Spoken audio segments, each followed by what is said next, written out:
The mother of groom Hawk. Can it go lower? First of all, I didn't know I was making a speech tonight until fairly recently. However, you can't stop me talking.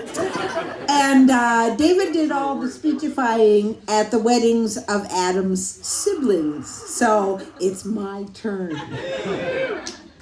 However, if I'd known I was speaking in such low light, I would have printed it in bigger letters. Okay? So hold on, we'll see what happens.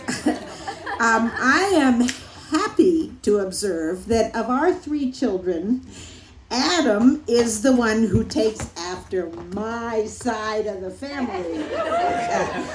Oh, thank you. Okay. Oh, there you go. Okay. And I thought I would talk tonight about his names, because I'm sure some of you are curious as to why. Well, first of all, how many here know him as Hawk? A fair number, yes. Well, some of us know him as Adam, and I'm going to explain how that all happened. You have to understand that hawk does not refer to a bird of prey.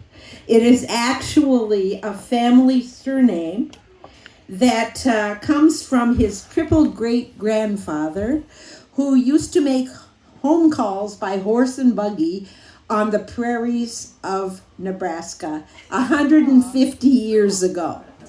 All right, that hawk. Okay. And when he was born, my husband wanted to give him the middle name Hawk. But this was at the end of the Vietnam War. Now, I don't know how many of the people here remember that war, but Hawk had kind of a loaded meaning in those days. And I said, absolutely not. We are not naming this kid, even a middle name, Hawk. However, when he was 3 and started nursery school, I read somewhere that if you're going to change a kid's name, you have to do it before he starts school, or it really screws up all the records.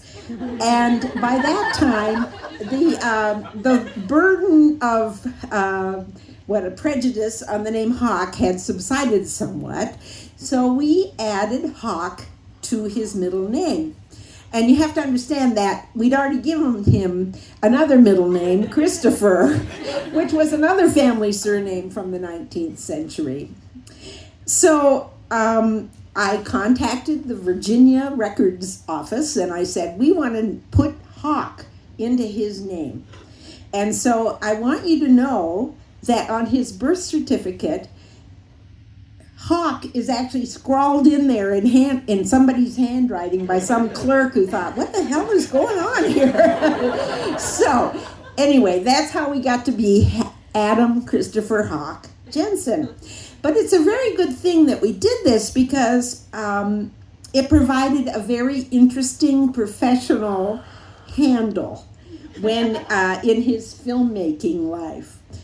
And I'm going to tell you a very short story which illustrates, I think, how we realized that Hawk was fated to meet and marry Amanda, or Amanda North, as we all call her, because as you probably know, we already have a daughter-in-law named Amanda who lives in the southern part of New Hampshire.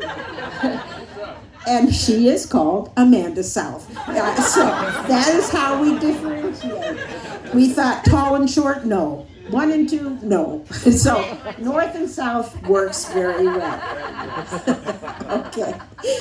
So when Adam went to Los Angeles to try and enter the world of filmmaking, starting basically from nothing, he knew that we were sort of worried about him being out there in La La Land alone.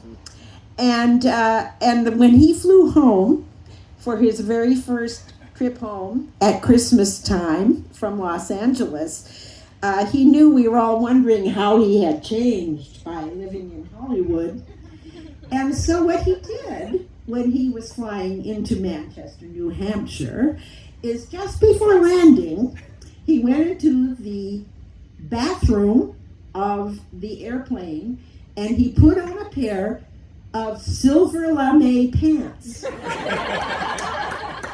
Right?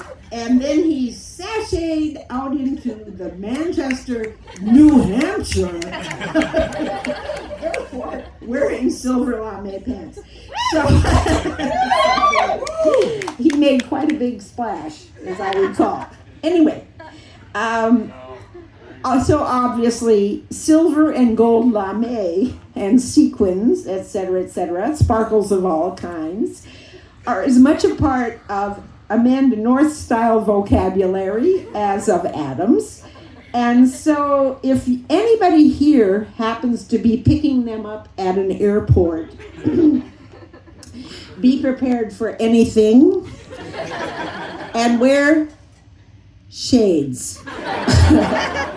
To Amanda and Adam.